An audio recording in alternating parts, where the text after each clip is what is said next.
ऐसे स्वादिष्ट भोजन के भोजन।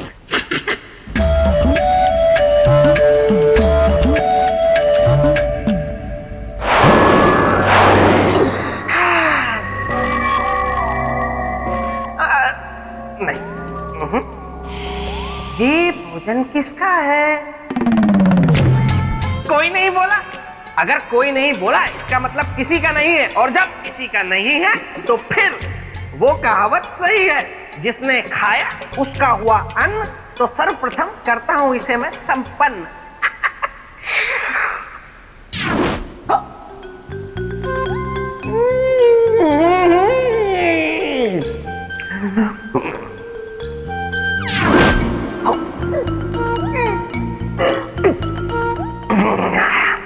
भोजन के साथ साथ पात्र भी बड़ा स्वादिष्ट था।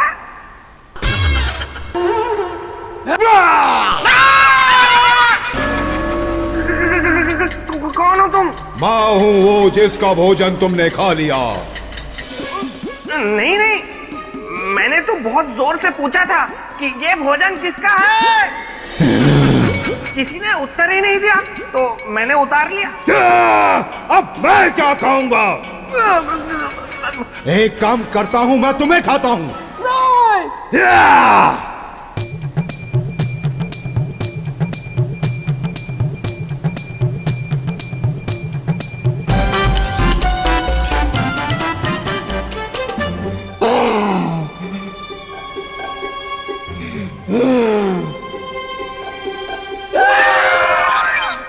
राक्षस भ्राता, ये क्या है? ये भोजन मेरी प्रिय पत्नी ने बनाया था। वाह वाह वाह वाह! राक्षस भ्राता, आप तो सुंदर होने के साथ साथ भाग्यवान भी हैं। वाह वाह! इतनी अच्छी धर्म पत्नी मिली आपको जो इतना स्वादिष्ट भोजन पकाती है। वाह वाह वाह!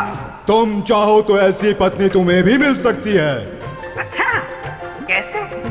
ऐसे।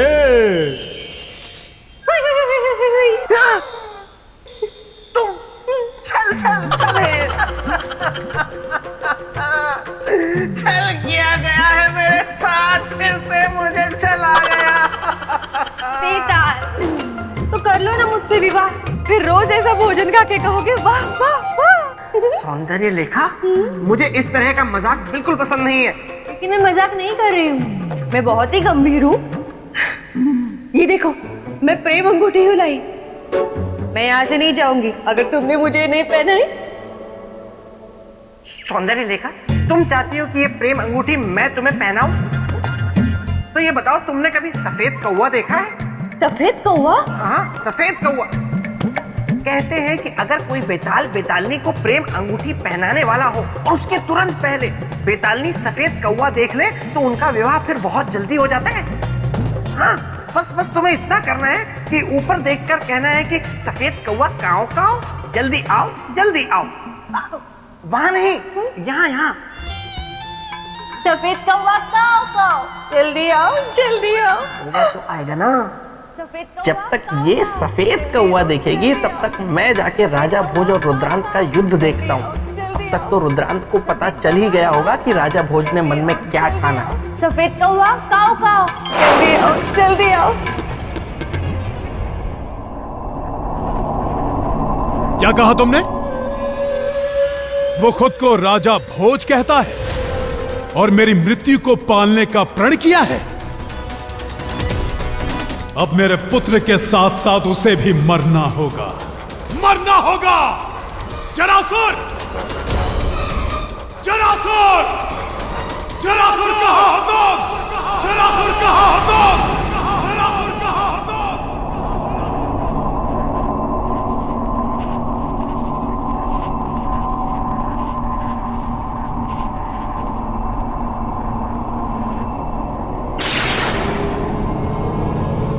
माँ, मैं चल नहीं पा रहा हूँ।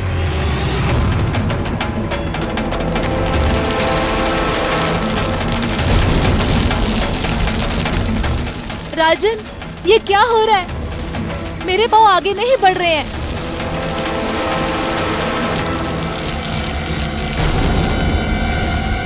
मेरा शरीर भी भारी हो रहा है। मेरा शरीर पत्थर सा होता जा रहा है।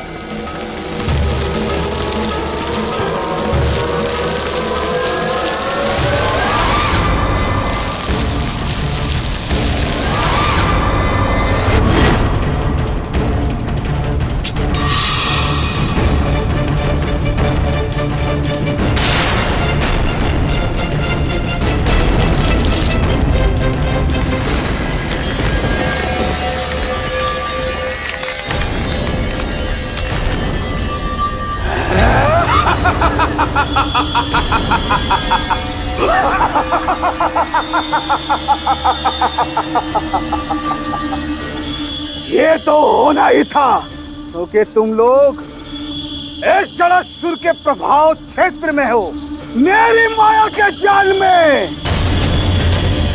चलने फिरने से मजबूर, भागने से लाचार राजा भोज, अब इन दोनों के साथ तुम भी मारे जाओगे।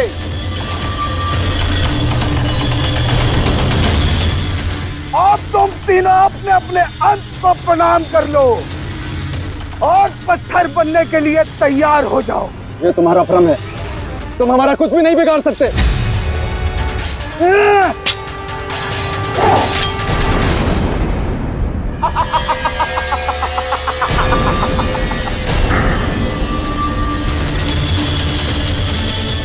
मेरी मुट्ठी में बंद रेत के समाप्त होने से पहले अगर तुमने स्वयं को बचा लिया, तुम बच जाओगे, अन्यथा रेत खत्म तो तुम तीनों का जीवन भी खत्म।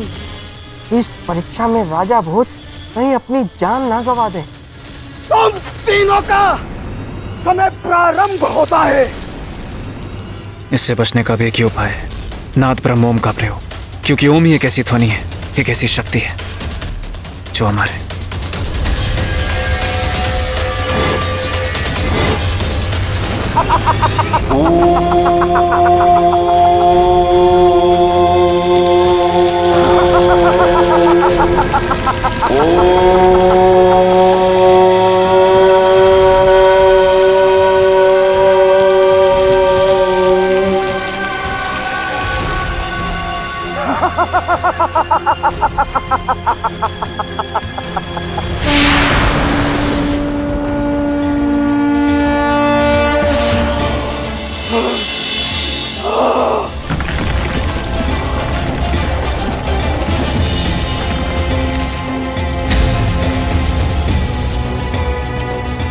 असंभव, ये नहीं हो सकता।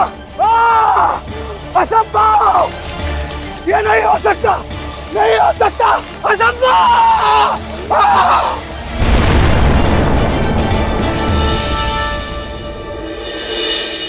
राजन, मुझे समझ में नहीं आ रहा है, रुद्रान के बिछाए हुए जाल में से अपने पुत्र को लेकर कहाँ जाऊं?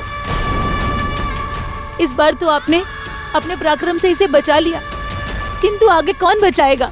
चिंता मत करिए देवी, मैं संकट को दूर किए बिना आप लोगों के पास से कहीं नहीं जाऊंगा।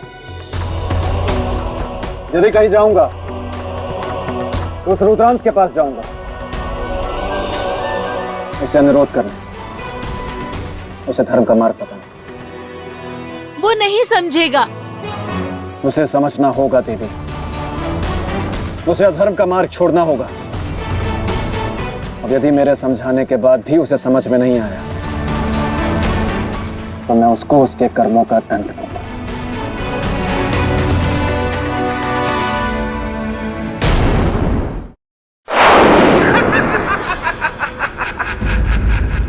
राजन, अगर आप उस दानव को परास्त करके और जड़ासुर को हराकर आप सोच रहे होंगे कि आपने बंजर जमीन पर फसल उगा दी, लेकिन आप गलत सोच रहे हैं। मैं यहाँ पर आपको एक बार फिर से सचेत करने आया हूँ। उज्जैनी लौट जाइए और जाकर अपना राजपाट संभालिए। बेताल, आपको अचानक से हमारी इतनी चिंता होने लगी कि बार बार हमें सचेत करने आ रहे हैं। चिंता मुझे आपकी इसीलिए हो रही है राजन, क्योंकि आप उज्जैनी के राजा हैं और उज्जैनी मेरे मित्र विक्रमादित्य की नगरी है। और जब राजा ही सुरक्षित नहीं होगा तो नगर कैसे सुरक्षित रहेगा? वो कहावत है ना राजन कि अगर शीश शेष है तो मुकुट तो कई मिल जाएंगे, और आप उज्जैनी के शीश है राजन, इसीलिए कहता हूँ उज्जैनी लौट जाइए ना।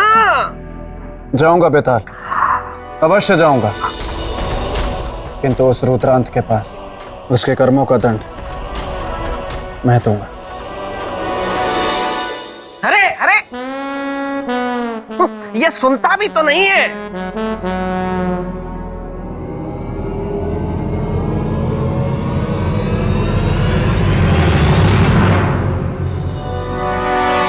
आओ आओ राजा भोज आओ, हमारे दरबार में आपका स्वागत है। मेरे आने का उद्देश्य स्वागत सत्कार नहीं है रुद्रान। उद्देश्य की बात बाद में करेंगे। नहीं, अभी करेंगे और इसी क्षण करेंगे। मुझे तो आश्चर्य होता है ये देखकर कि अपने पुत्र की रक्षा करने की बजाय तुम उसकी हत्या करने पर तुले हो।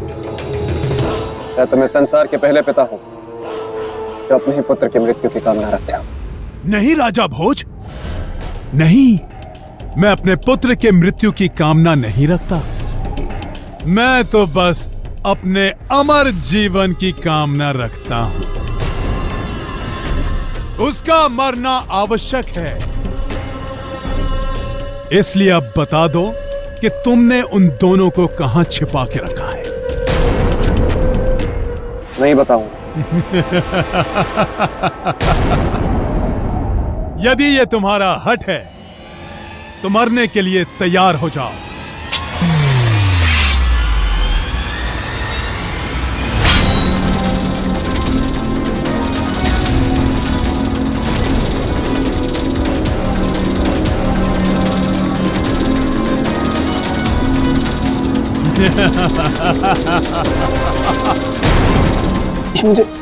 ये मुझे क्या हो रहा है? मैं शक्तिहीन महसूस कर रहा हूं।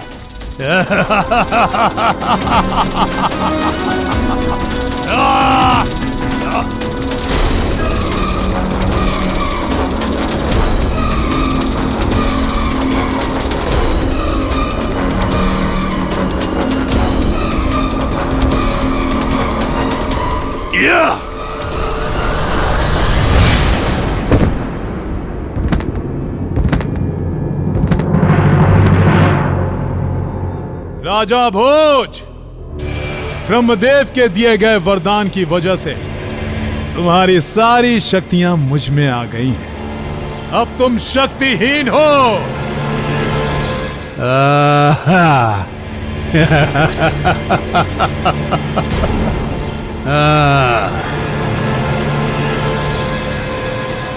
विक्रांत, जिसके मन में पराक्रम होता है जिसे ना जीवन का मोह होता है और ना मृत्यु का भय। मेरी बात समझने की कोशिश करो। अपने अत्याचार के क्रूर पंजे को अपने पुत्र के सर से हटा लो। मत कहो उसे मेरा पुत्र, वो मेरा पुत्र नहीं, सबसे बड़ा शत्रु है, शत्रु। और उसकी रक्षा करने वाला प्रत्येक व्यक्ति भी मेरा शत्रु है। और शत्रु को छोड़ना रुद्रांत का सिद्धांत नहीं।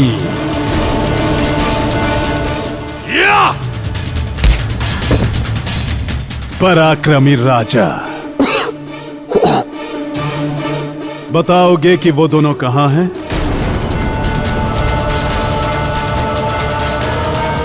नहीं बताऊंगा। नहीं बताओगे तो मरने के लिए तैयार हो जाओ।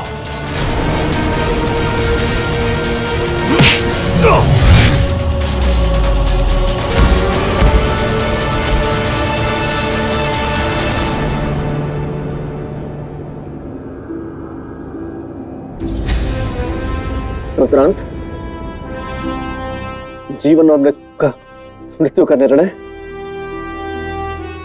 पराक्रम करता है। जो पराक्रमी होगा वो बचेगा,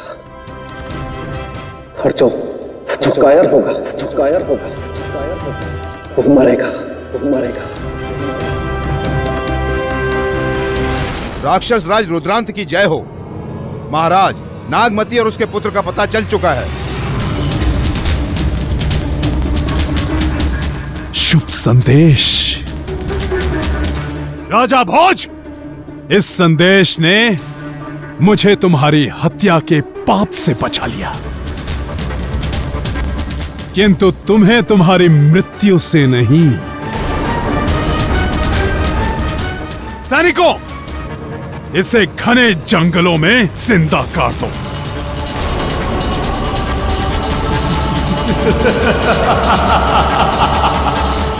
तब इसे पता चलेगा कौन पराक्रमी है और कौन कायर।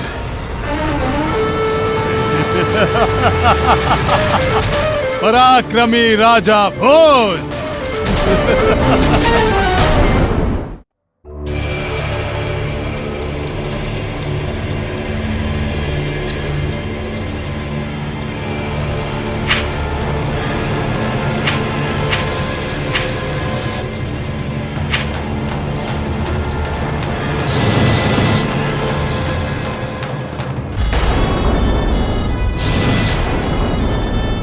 खबरदार जो एक कदम भी आगे बढ़े या मेरे पुत्र को छुआ, याद रखना सबका अंत कर दूंगी मैं।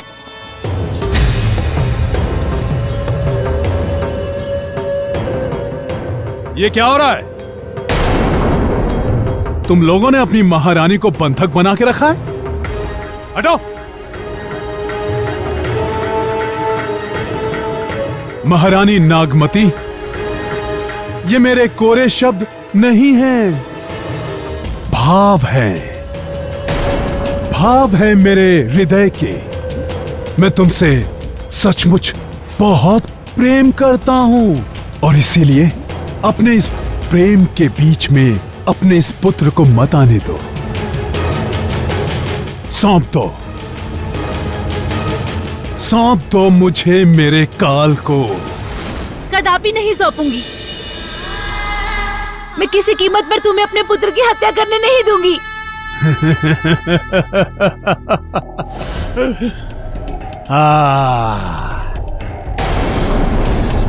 नहीं सौंपोगी तो इस पुत्र के साथ साथ तुम्हें भी मरना होगा।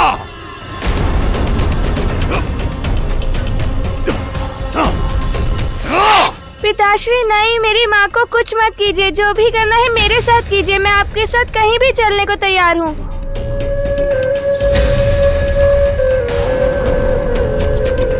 मेरा पुत्र,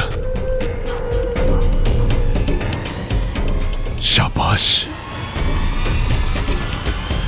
शाबाश मेरे पुत्र। सीखो नागमती, इस नन्हे बालक से कुछ सीखो। ये बात तो मुझे उस योद्धा ने सिखाई है। किस योद्धा ने? राजा भोज ने। वो बहुत पराक्रमी हैं। मैं भी बड़ा होकर उनके जैसा वीर पराक्रमी बनूंगा। चुप! लेके चलो इसे। नहीं। छोड़ दो मेरे पुत्र को, छोड़ दो, छोड़ दो मेरे पुत्र को, छोड़ दो इसे। हाँ, मेरा मित्र विक्रम होता तो ऐसा कभी नहीं होता। हाँ, वो ऐसे अन्यायी को सजा जरूर देता। ना समझाया था मैंने राजा भोज को, लेकिन नहीं माने और परिणाम वही हुआ जिसका मुझे डर था। हे विधाता, क्या तेरे संसार में ऐसा कोई पराक्रमी नहीं जो ममता की पुकार सुन सके? क्या पराक्रम से हीन है तेरा संसार विधाता, या पराक्रमी हीन है विधाता?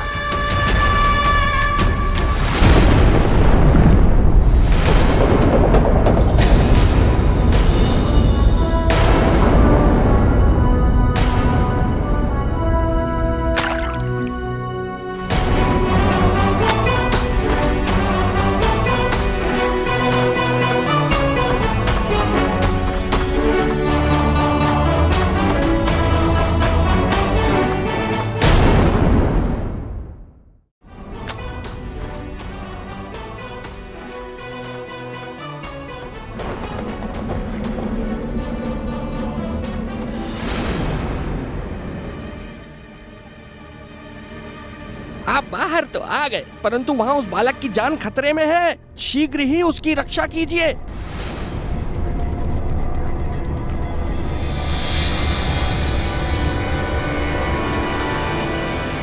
ध्यान रहे अग्निमाला, ये बालक किसी भी हालत में जीवित नहीं बचना चाहिए। महाराज, आप निश्चिंत रहें। अग्निमाला की लपटों में बड़े बड़े पर्वत भस्म हो जाते हैं। ये तो नादान सा शिशु है। अब आप मुझे आज्ञा दीजिए महाराज।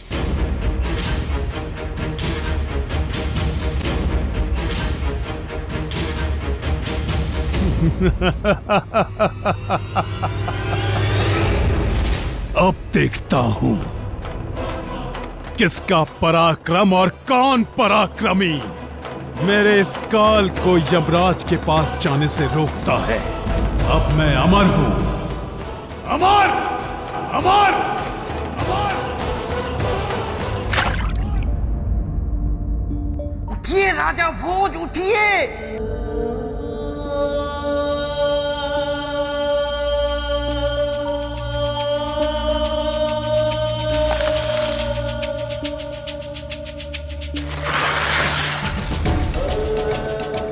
राजा भोज, ब्रह्मदेव के दिए गए वरदान की वजह से तुम्हारी सारी शक्तियां मुझ में आती हैं। अब तुम शक्तिहीन हो। उठिए उठिए, आगे बढ़िए। ये उज्जैनी के सम्मान का प्रश्न है राजा भोज।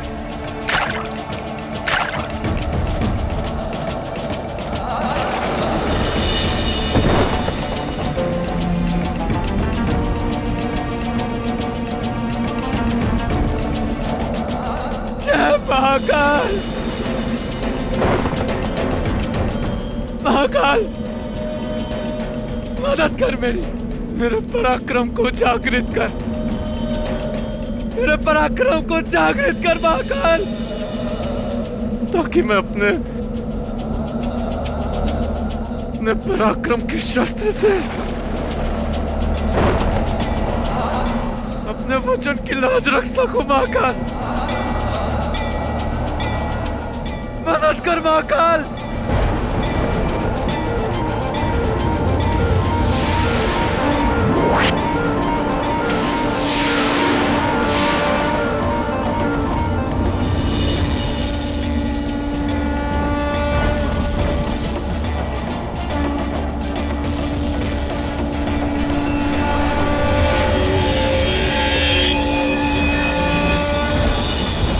जय महाकाल।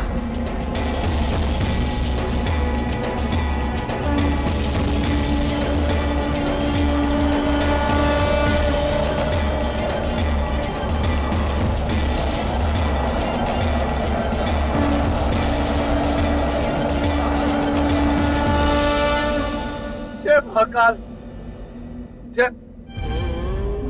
महाकाल। राजा भोज, मेरी मदद कर महाकाल। आपको अपनी सहायता स्वयं करनी होगी राजन। नहीं प्रभु, नहीं, मेरे पास ना तो शक्ति बची है और ना ही पराक्रम। आप केवल शरीर से शक्तिहीन हुए हैं, आत्मा से नहीं। पराक्रम शरीर में नहीं होता, आपकी आत्मा में होता है।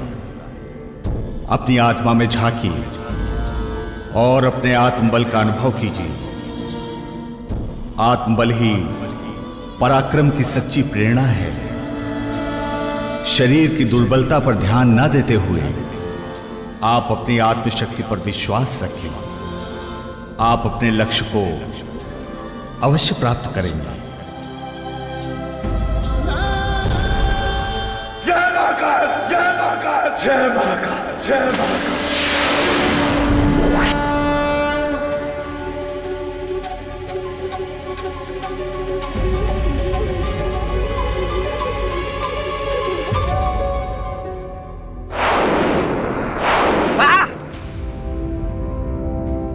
वाह राजन वाह, मान गया मैं आपके पराक्रम को।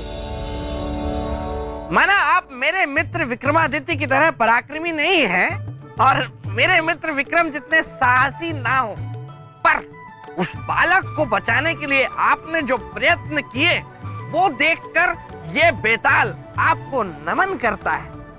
बेताल, मुझे उस बालक की रक्षा करती, क्या आप मेरी सहायता करेंगे? देखिए राजन, जहां तक सिंहासन की बात है तो आपका मेरा झगड़ा एक तरफ है, लेकिन अगर किसी बालक के प्राण बचाने का प्रश्न है तो ये बेताल आपकी सहायता अवश्य करेगा। तो कृपा करके मुझे बताएं, ये बालक का यही बताने तो मैं यहाँ आया हूँ राजन। शीघ्र जाइए, अग्निमाला उस बालक को लेकर अग्नि में भस्म करने के लिए गई है, इसलिए शीघ्रता कीजिए और बचाइए उस बालक को अग्निमाला से। जाइए जाइए राजन, जाइए राजन, जाइए, शीघ्र जाइए, शीघ्र जाइए, जाइए जाइए जाइए जाइए। हम कहाँ जा रहे हैं काकी? मृत्यु के पास, जहाँ मैं तुम्हें अपनी अग्नि से जलाऊंगी। तो आप क्यों कष्ट उठा रही हैं काकी? ये काम तो अब मैं स्वयं कर लूँगा, क्योंकि अब मैं जान चुका हूँ कि मेरी मृत्यु क्यों आवश्यक है। क्यों आवश्यक है? क्योंकि मेरी मृत्यु से मेरे पिताश्री की आयु लंबी होगी, मगर आपको जो कष्ट होगा वो। बहुत अच्छे विचार हैं। तुम्हें जलाने में मुझे आनंद आएगा। आप मुझे जलाएंगी तो खुद नहीं जलेंगी? नहीं, क्योंकि मुझे अग्निदेव से वरदान प्राप्त है। उस अग्नि में केवल तू जलेगा।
छोड़ दो इस बच्चे को।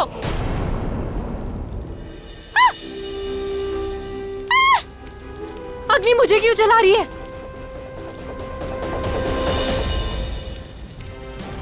बचाओ! बचाओ!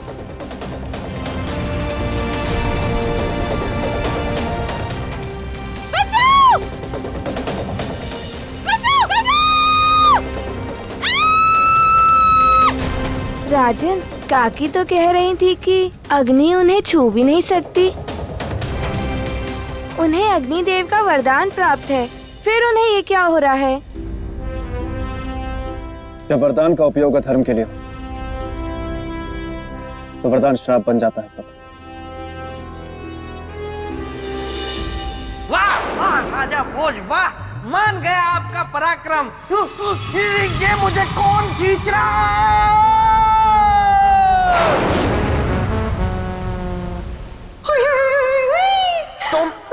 तुमने ये सब किया?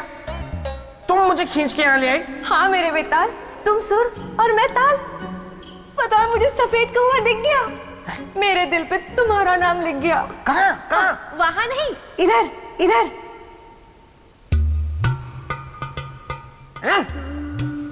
सफेद कौवा कैसे दिख सकता है? क्यों नहीं दिख सकता? अरे क्योंकि सफेद कौवा होता ही नहीं है। ओहो,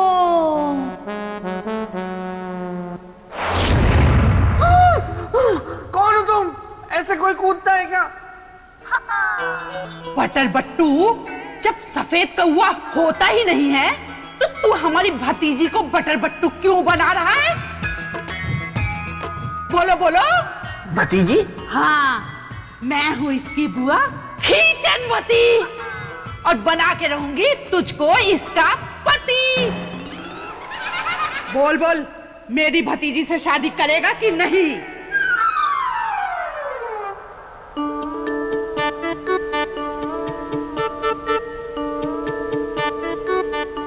सौंदर्य लेखा, ये गलत बात है।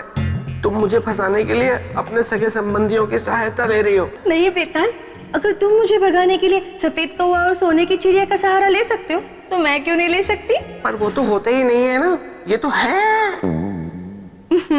तुम्हें तो पता है मैं तो तुम्हारा ही नाम लेके सोती हूँ, तुम्हारा ही नाम लेके हूँ जागती। मैं अपनी सारी खींचने की शक्ति कुछ समय के लिए अपनी भतीजी को देके जा रही हूँ। अब तू इससे बच के दिखा दे।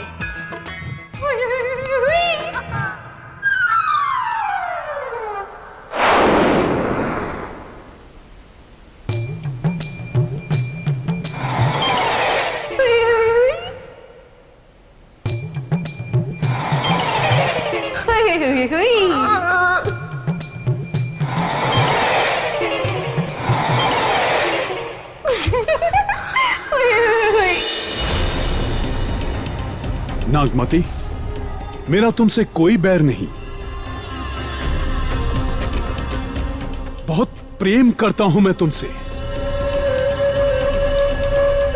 मेरा शत्रु तो केवल तुम्हारा पुत्र है, जिसे मैंने अग्निमाला के सुपुत्र कर दिया है, और अब तक तो उसका अंत भी हो गया होगा। इसलिए अब मैं अमर हूं, अब तुम अमर रुद्रांत की पत्नी हो। अमर रुद्रांत, अमर रुद्रांत।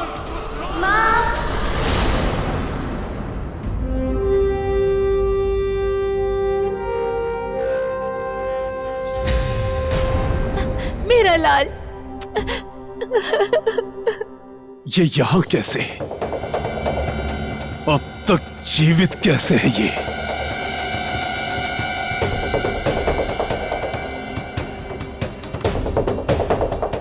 पुत्र, कौन लाया तुम्हें यहां? योद्धा। कौन योद्धा?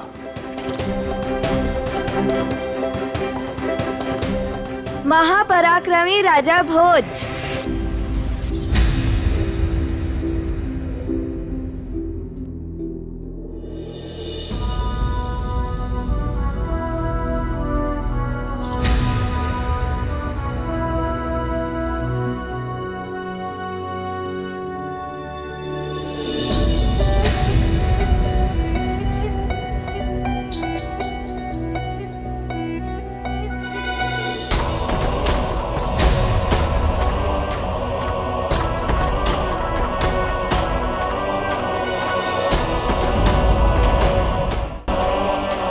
भोज, अभी तक तुम जिंदा हो?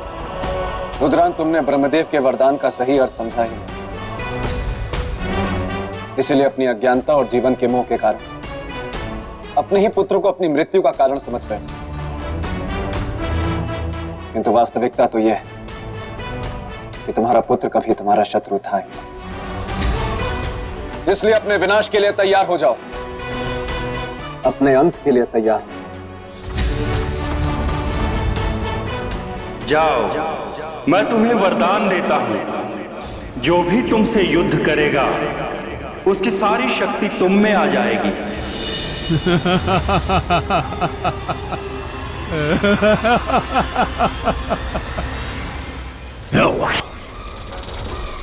राजा भोज,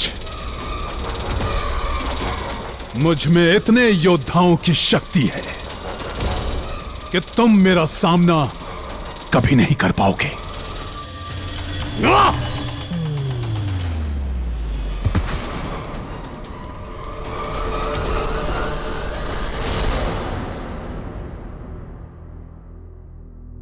संभव है कि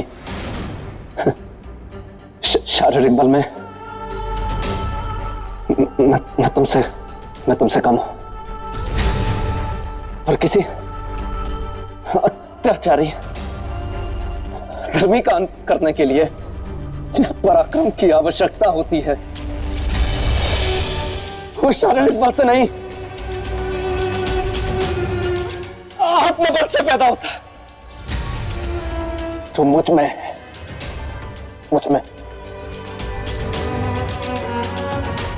तुम में नहीं। इसलिए अंत तुम्हारा होगा, मेरा नहीं।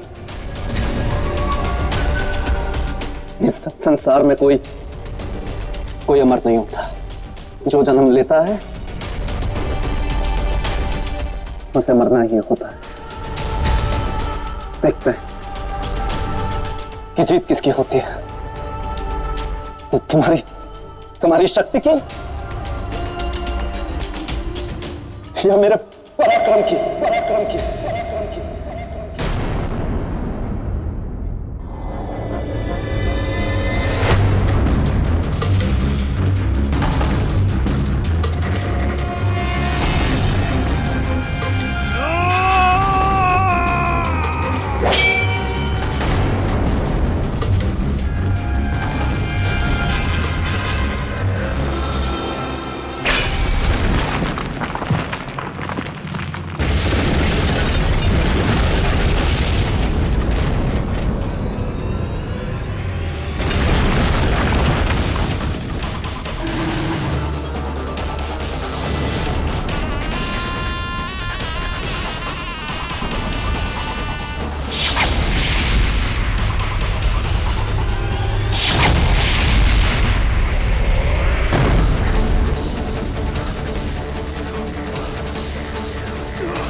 क्या लगा था कि मैं हार गया और तुम और तुम्हारा पराक्रम जीत गया?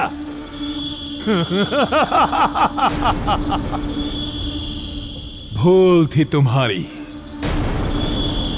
मेरी शक्ति के सामने तुम्हारा पराक्रम कुछ भी नहीं भोज, क्योंकि मैं अमर हूं। अमर!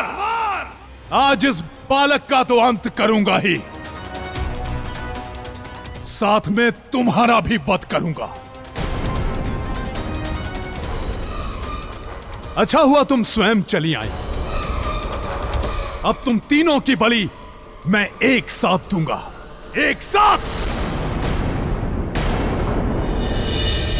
सुरक्षा प्रतीक चिन्ह का उपयोग सिर्फ एक ही बार हो सकता है और यही वो अंतिम मौका है। राजन, ज्योतिषाचार्य ने कहा था कि इस बालक के जीवन पे संकट आएगा तो ये प्रतीक चिन्ह इसकी रक्षा करेगा।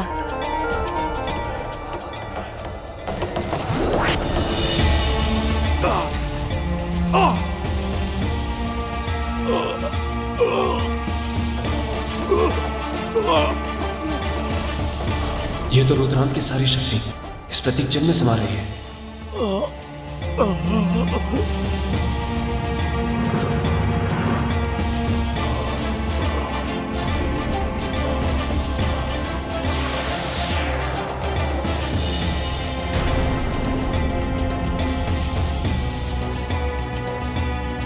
रुद्रांत इस संसार में कोई भी अमर नहीं, सबकी मृत्यु निश्चित है।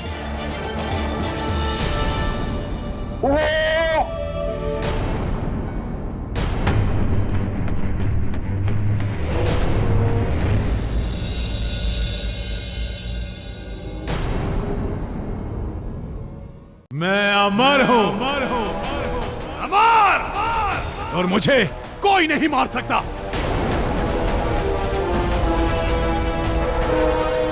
नागमती, अच्छा हुआ तुम स्वयं चली आई मेरे इस यज्ञ की आहुति में मेरा साथ देने। अब तुम तीनों की बलि मैं एक साथ दूंगा, एक साथ। सुरक्षा प्रतीक चिन्ह का उपयोग सिर्फ एक ही बार हो सकता है और यही वो अंतिम मौका है। राजन, ज्योतिषाचार्य ने कहा था कि इस बालक के जीवन पे संकट आएगा तो ये प्रतीक चिन्ह इसकी रक्षा करेगा।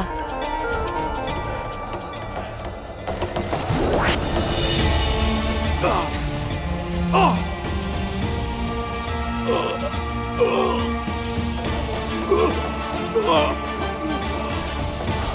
तो रुद्रांत की सारी शक्ति इस प्रतीक चिन्ह में समा रही है।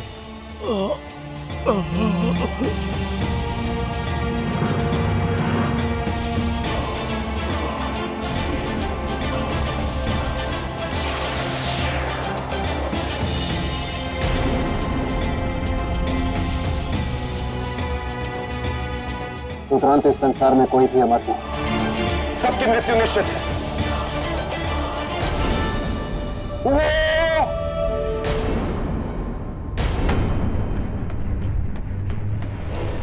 आपके मन का पराक्रम जीत गया, मेरा पराक्रम हार गया।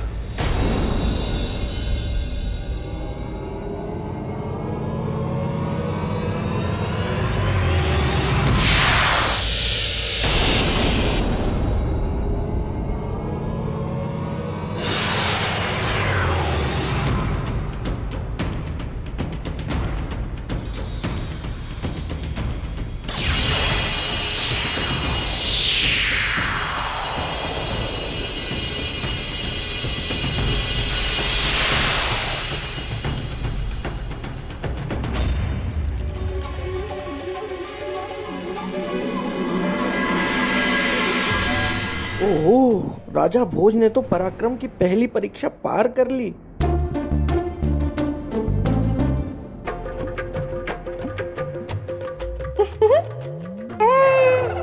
ये क्या है? कितने सुंदर लग रहे हो। दूर रहो मुझसे। तो और क्या करूं? ना ही तुम मुझे बता रहे हो ये है कौन? कब से बनाए बैठे हो मौन? ये राजा भोज है, उज्जैनी के राजा। ठीक है, अब मेरी चोटी मत बनाना।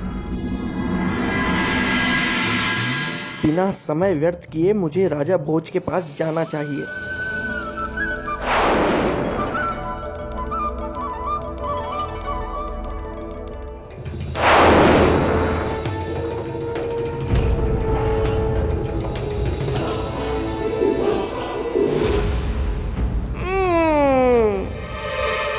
राजन, आप फिर से यहाँ इसी गुफा में आ गए।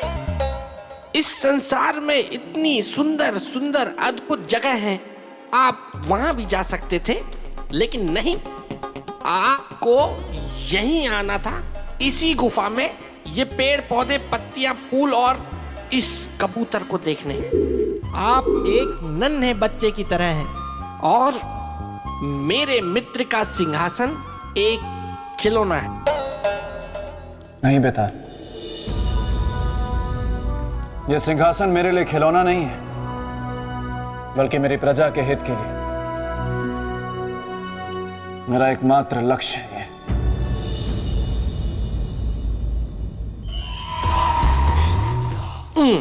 बेताल, महामाया, तुम अभी यहीं हो बेताल? नहीं नहीं महामाया, मैं तो राजा भोज के साथ युद्ध के लिए गया था और रुद्रांत से युद्ध में मैंने राजा भोज की बहुत सहायता की। बहुत अच्छा किया बेताल। अब एक और अच्छा कार्य करो। बोलिए। यहाँ से प्रेत भूमि लौट जाओ। मैं कुछ नहीं बोलूंगा इसके बाद।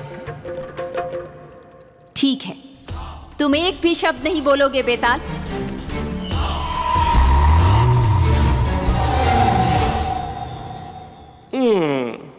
हाँ तो राजन, हम कहाँ?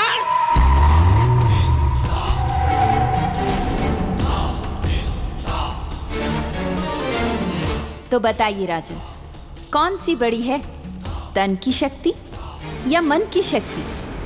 राजन, आप महापराक्रमी हैं, महान राजा हैं। मैं आपसे बहुत पसंद हूँ। मेरी और आपकी कोई शत्रुता नहीं है। वो तो मेरे मित्र के सिंहासन पे कोई ऐसा वैसा राजा नहीं बैठना चाहिए, इस बात की चिंता मुझे सताती रहती है। परंतु जिस तरह आपने रुद्रांत के साथ युद्ध किया और नागमती के पुत्र की रक्षा की, मैं आपसे बहुत प्रभावित हो गया हूं। और अब मैं चाहता हूं कि आप मेरे मित्र के सिंहासन पे बैठे। इसके लिए आपको प्रश्न का सही उत्तर देना है, और सही उत्तर है तन की शक्ति। बेताल, क्या समझा रहे हो राजा भोज को? कुछ नहीं मामा, मैं तो इन्हें समझा रहा था कि इन्हें प्रश्न का उत्तर सोच समझ के देना है। बेताल, ये मत भूलो कि तुम सम्राट विक्रमादित्य के परम मित्र हो, इसलिए हम तुम्हें कुछ नहीं कहते, किंतु तुम्हें अपनी सीमाएं नहीं भूलनी चाहिए। क्षमा देवी क्षमा, मैं भावनाओं में बह गया, इसीलिए ये कह गया। अब नहीं कहूंगा, अब चुप रहूंगा। तो बताइए राजा, कौन सी बड़ी है, तन की शक्ति या मन की शक्ति? देवी, मेरे विचार से मन की शक्ति सर्वोपरि होती है। अति उत्तम। राजन, अब आप सिंहासन की अगली सीढ़ी की ओर बढ़ सकते हैं।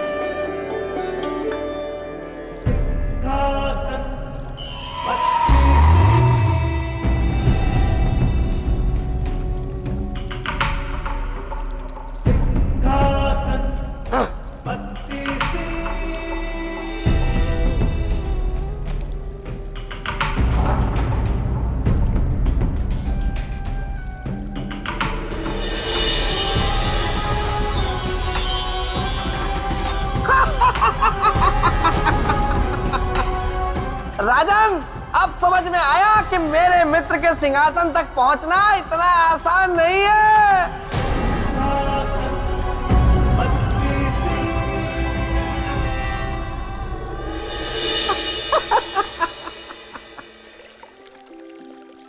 बेताल, मैं जानता हूं ये एक साधारण सिंहासन नहीं है। तुम्हारे मित्र चक्रवर्ती सम्राट विक्रमादित्य का असाधारण सिंहासन है। वही तो। और इस तक पहुंचने के लिए मुझे और भी कठिन परीक्षाएं देनी होंगी। तो और मैं क्या कह रहा हूं?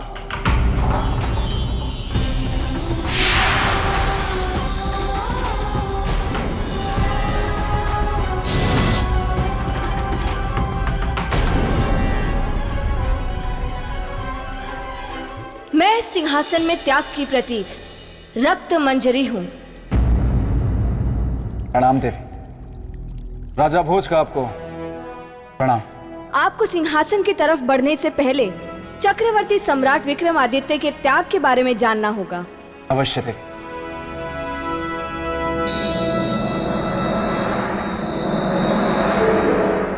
प्रणाम प्रणाम देवी, मैं बेताल। क्षमा कीजिएगा, लेकिन देवी, मेरे मित्र के त्याग की कथा इन्हें सुनाकर क्या फायदा, और कोई आवश्यकता भी नहीं है। आप इन्हें साफ साफ कह दीजिए ना कि इनमें मेरे मित्र के सिंहासन पर बैठने की योग्यता नहीं है। बेताल, हमें क्या करना है और क्या नहीं, ये आपको बताने की आवश्यकता नहीं है। पर सिंहासन तो मेरे मित्र का है ना। किंतु बना तो हम 32 पुतलियों से ही है ना। हाँ, वो भी है। इसीलिए आप शांत रहिए। हाँ तो राजन, मैं आपको राजा विक्रमादित्य की त्याग की कहानी सुना रही थी। एक दिन विक्रमादित्य की पत्नी चित्रलेखा उनका चित्र बना रही थी।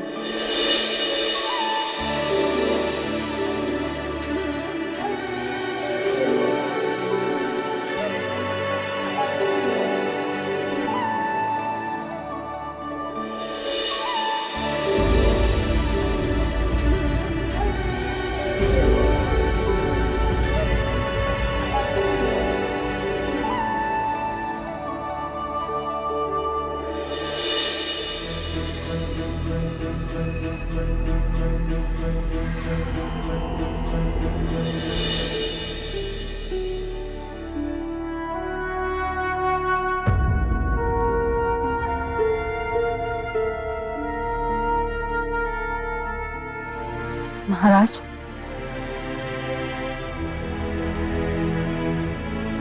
आप विश्राम के समय में भी हमें समय नहीं दे रहे। क्या आप नहीं चाहते कि हम आपका यादगार एक और अमर चित्र बनाएं? महारानी चित्रलेखा, ये आप क्या कह रही हैं? हम आपको समय नहीं दे रहे। हम तो पिछले एक पहर से आपके सामने ही हैं। हाँ, पर आपका मन तो यहाँ नहीं है।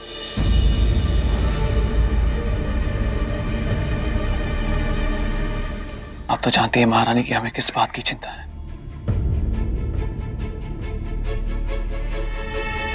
कहीं हमारी प्रजा को कोई नुकसान ना हो जाए। और महाराज, आपकी प्रजा सुखी है।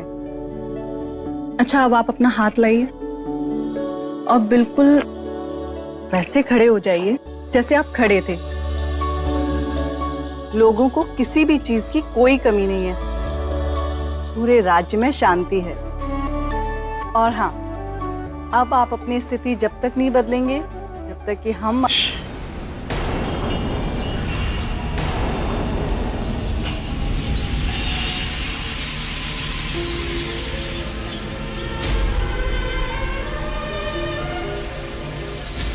क्या हुआ महाराज? शांत महारानी ईशा।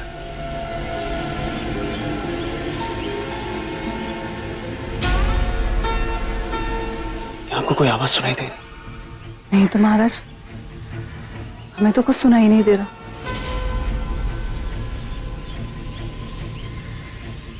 हमें किसी के रोने की आवाज सुनाई दे रही, जैसे कोई विलाप कर रहा।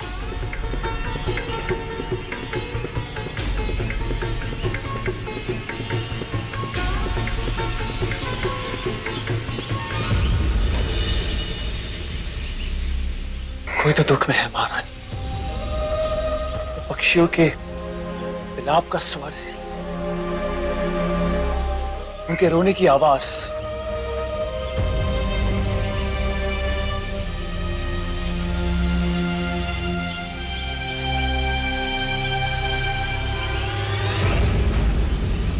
पर हमें तो कुछ भी सुनाई नहीं दे रहा महाराज।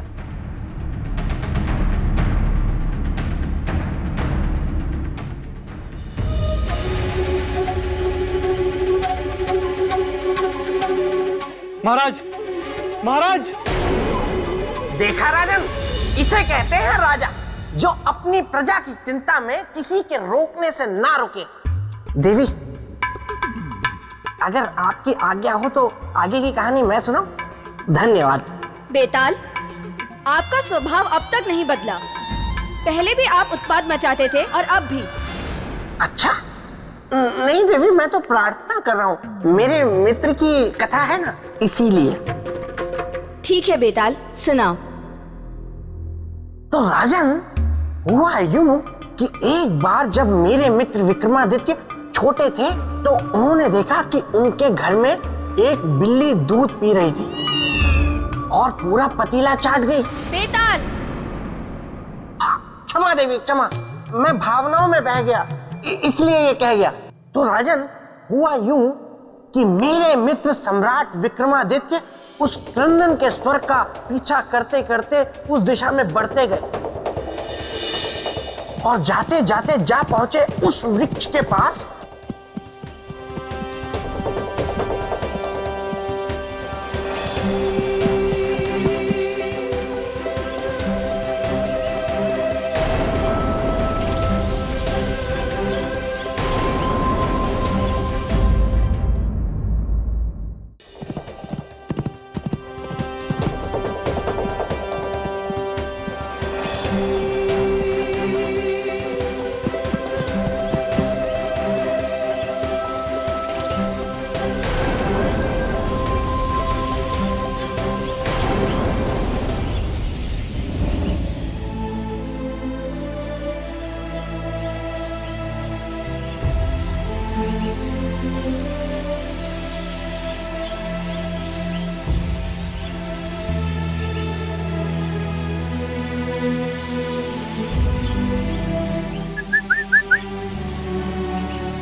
हे पक्षी, हमारे राज्य में किसी भी वस्तु की कमी नहीं है। सारे सुख और सुविधाएं, प्रजा से लेकर पशु पक्षी तक, सभी सुखी और संतुष्ट हैं। फिर आपके दर्द का कारण क्या है?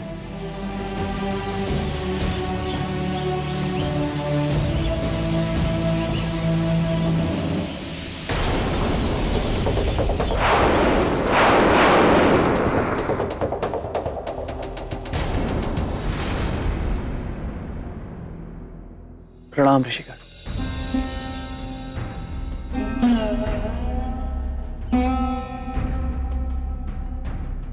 ऋषिकर, आप लोग पक्षी के रूप में और आपकी आंखों में आंसू और स्वर में दर्द का कारण क्या है? बताइए ऋषि। सम्राट, कल महादानी ऋत्विक ध्वज मृत्यु को प्राप्त हो जाएंगे। मृत्यु तो अटल सत्य है। जिसका जन्म हुआ है उसकी मृत्यु भी निश्चित है। तो फिर सत्य का विलाप क्यों? पर उनकी मृत्यु का कारण जीवन चक्र में समान मृत्यु नहीं है। तो फिर क्या कारण है ऋषि? उनकी मृत्यु का कारण उनका त्यागी स्वभाव तथा दान देने की इच्छा। लहू बहाकर धन अर्जित करते हैं और फिर बिना मोह माया उसे दान कर देते हैं।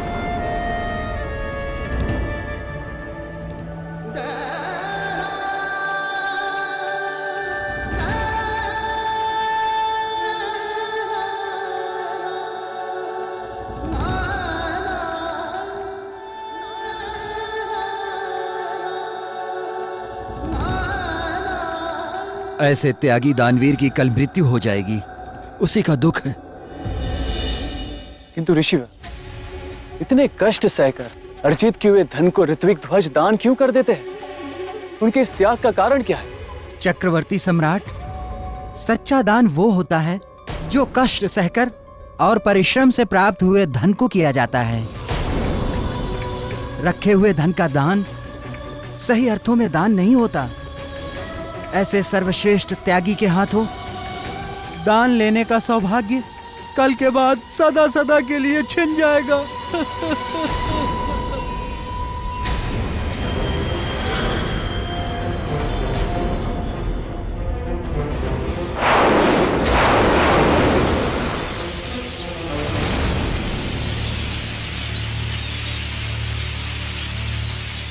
ऐसे महात्यागी और महादानी की मृत्यु, वो भी उनके त्याग के कारण, ये तो अन्याय है। क्या सोच रहे हैं राजन?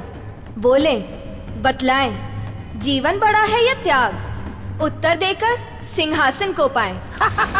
नहीं दे पाएंगे। ये इस प्रश्न का उत्तर नहीं दे पाएंगे देवी, क्योंकि इस प्रश्न का उत्तर देना कोई बालकों का खेल नहीं है। राजन, आप तो हार मान लीजिए और यहाँ से लौट जाइए। शांत रहो बेताल। लेकिन देवी, मैं बेताल देवी नहीं।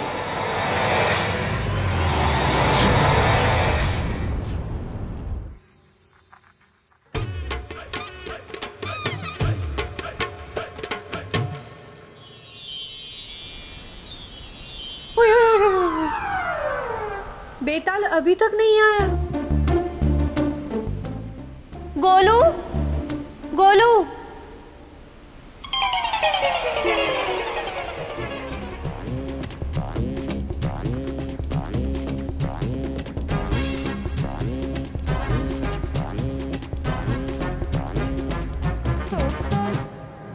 क्या सोच रहे हैं राजन? बतलाएं, जीवन बड़ा है या त्याग? जीवन बड़ा है देवी। जीवन है तभी त्याग। पाने का प्रयास है, खोने का दुख है। जीवन नहीं तो कुछ भी नहीं। जीवन के कारण ही मनुष्य निस्वार्थ त्याग करता है, इसीलिए जीवन ही बड़ा है।